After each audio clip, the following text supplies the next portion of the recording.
बॉलीवुड की superhit film Sholay आपने जरूर देखी होगी। उसमें ज्यादातर जो डायलॉग्स हैं वो आज भी हम सभी के जहन में ताजा हैं। लेकिन उसी गब्बर का जो एक बहुत फेमस डायलॉग है जिसमें गब्बर ये कहता है कि 50-50 कोस दूर तक जब कोई बच्चा रोता है तो उसकी माँ कहती है कि बेटा सो जा वरना गब्बर आ जाएगा। कुछ इसी गब्बर अंदाज में दिल्ली के मुख्यमंत्री अरविंद केजरीवाल नजर आए। आप देख रहे हैं दिल्ली तक, मैं हूं आपके साथ अनुराधा तंवर। दिल्ली के मुख्यमंत्री अरविंद केजरीवाल यूपी के दौरे पर रहे और इस दौरान उन्होंने लखनऊ में जनसभा को संबोधित किया। चुनावी रैली थी, विपक्षियों पर तंज कसने का, पलटवार करने का पूरा मौका उनके पास था और इसी मौके पर उन्होंने चौका लगाया और पूरे विपक्ष को एक साथ घेरा।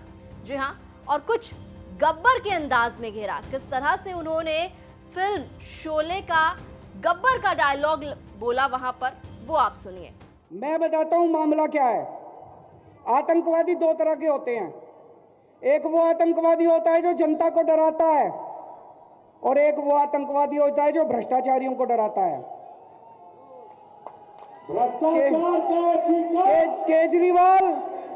केजरीवाल वो आतंकवादी है जो भ्रष्टाचारियों को डराता है। वो शोले पिक्चर में डायलॉग है ना, जब 100 मील तक बच्चा भ्रष्टाचार करता है तो मां कहती है बेटा सो जा नहीं तो केजरीवाल आ जाएगा।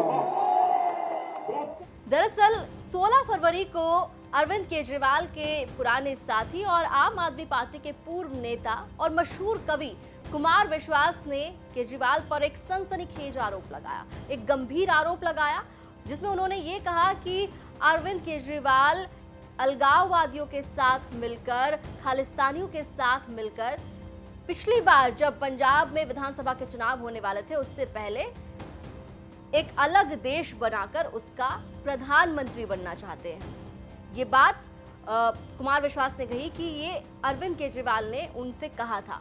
बस इस बयान के बाद से लगातार तमाम विपक्षी दल जो हैं वो दिल्ली के मुख्यमंत्री अरविंद केजरीवाल को लगातार घेर रहे हैं, जिसके बाद लखनऊ की जनसभा में अरविंद केजरीवाल ने पूरे विपक्ष को घेरा और साथ ही साथ उन्होंने कुमार विश्वास पर भी पलटवार किया और मोदी सरकार पर भी तंज कसा।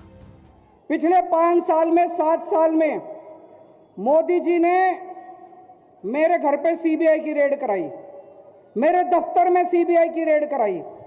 मैंने कहा आपको कुछ मिला? बोले नहीं मिला। उन्होंने मेरे घर पे इनकम टैक्स की रेड कराई, मेरे दफ्तर में इनकम टैक्स की रेड कराई।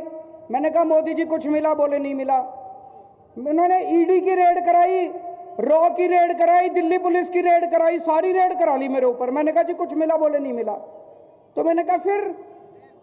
बोले वो एक कवि है, उसके वो बता रहा था कि आप एक कवि है, कोई गाजियाबाद में रहता है कोई कवि, कह रहे वो कवि कह रहा था कि केजरीवाल आतंकवादी है। उसके सपने में आया था, उसके सपने में आया था कि 7 साल पहले मैं उस कवि को ये क्या, वो बच्चे समझ गए। भ्रष्टाचार